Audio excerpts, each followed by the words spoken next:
ستوريز من وطن الكرامة.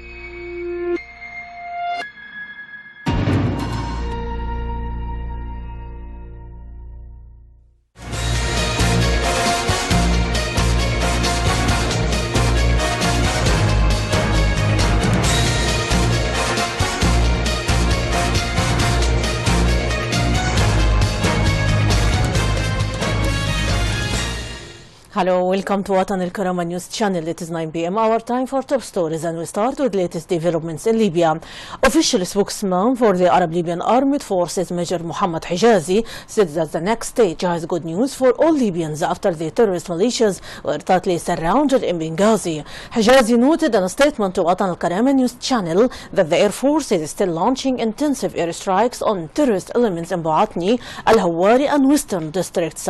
Moreover, he noted that the armed forces had surrounded the terrorists in those districts, stressing that the armed forces arrested 2 terrorist elements in Souq al-Hud district that they were trying to escape from the armed forces.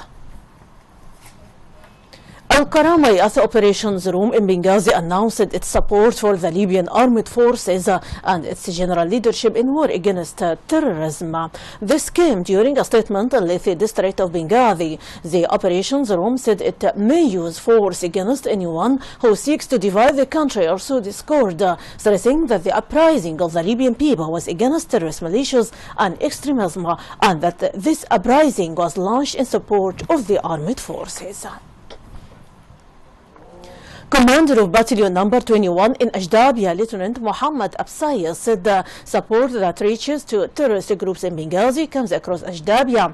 Absayas added that taking control of Ajdabia city by Arab Libyan armed forces means liberating Benghazi during only 1 month and cleansing it from terrorist groups.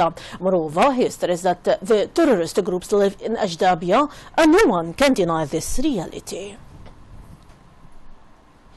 And now from Tripoli, sources in Tripoli reported that a fire broke out in a fuel station in Gargash area, center of Tripoli, this morning without any casualties. A witness said that the fire brigade was able to extinguish the fire that broke out in the fuel tank that was giving a station of Al-Rahala company with the gasoline and gas in Gargash district. Fire badly damaged the station, but there were no casualties. Serbian Foreign Minister Iva Tadic says that his country had formed a crisis team to follow up the developments of the kidnapping of 2 of its embassy staff in Libya. Tadic stressed that the kidnappers are responsible for communications in embassy, and they are Mrs. Sladanja Stankovic and her private driver Jakovic Stibic, adding that a Libyan citizen was injured during the fire exchange. The Serbian Foreign Ministry said in a statement that 2 employees working in Serbian embassy in Libya, including a woman, that were kidnapped near the city of Sabrata, west of the capital Tripoli. Founder and the president of Libyan stock market, Suleiman Shahoumi, described the high dollar exchange rate in Libya as a thing that has not a limit for first time in its history. Shahoumi considers solving the problem of oil export and production return to its previous state as a part of the solution. Moreover, he called for reducing government expenses under the fiscal deficit amounted to $45 million. Arab League Secretary General Dr. Nabil Al-Arabi stressed Zionist violations against the Palestinian people are war crimes and they will not be time-barred. Addressing the opening session of the meeting of foreign ministers of Arab and South American countries in Riyadh, Al-Arabi called for doubling the Arab and international efforts to protect the Palestinian people. Moreover, Al-Arabi called on Arab Security Council to force the Zionist government to stop targeting Al-Aqsa Mosque and the holy sites, stressing that Zionists perform actions that undermine the 2-state solutions. And now my audience will transfer to Yemen. Loyalists of Yemen's President Abdurrabbu Mansour Hadi and Iran-backed Houthi fighters clashed in ties as each side tried to take control of the strategic city. But one pro-Hadi commander said his side was making gains. More than 50 people have been killed in Yemen in the last 2 days in fighting between an Arab coalition backing Hadi's forces and Houthi fighters backed by troops led to former President Ali Abdullah Saleh, medical sources and residents said. In Taiz, Yemen's third largest city, medical sources noted that 29 people, including 8 civilians, were killed in clashes where relief workers have said fighting have blocked food supplies and left thousands of people in extreme hunger. Pro-Hadi fighters were seen firing rifles from a hillside in Taiz as plumes of smoke rose from the city of residential neighborhood. At least 5,600 people have been killed in 7 months of war in Yemen, the poorest country in the Arabian Peninsula. About 50 elements of Somali Shabab movement linked to Al-Qaeda announced that they swear allegiance to terrorist Daesh group and its leader Abu Bakr al-Baghdadi. Somali militants Al-Shabab said that they had ambushed a group of military trainees southeast of the capital Mogadishu and killed 30 of them, though the claim couldn't be independently confirmed. The area, a Somali military officer, confirmed that the ambush but said fighting was still going on and that no death toll was immediately available. The ambush came a day after at least 13 people were killed after Al-Shabab militants stormed a hotel in Mogadishu where government officials and law workers stay.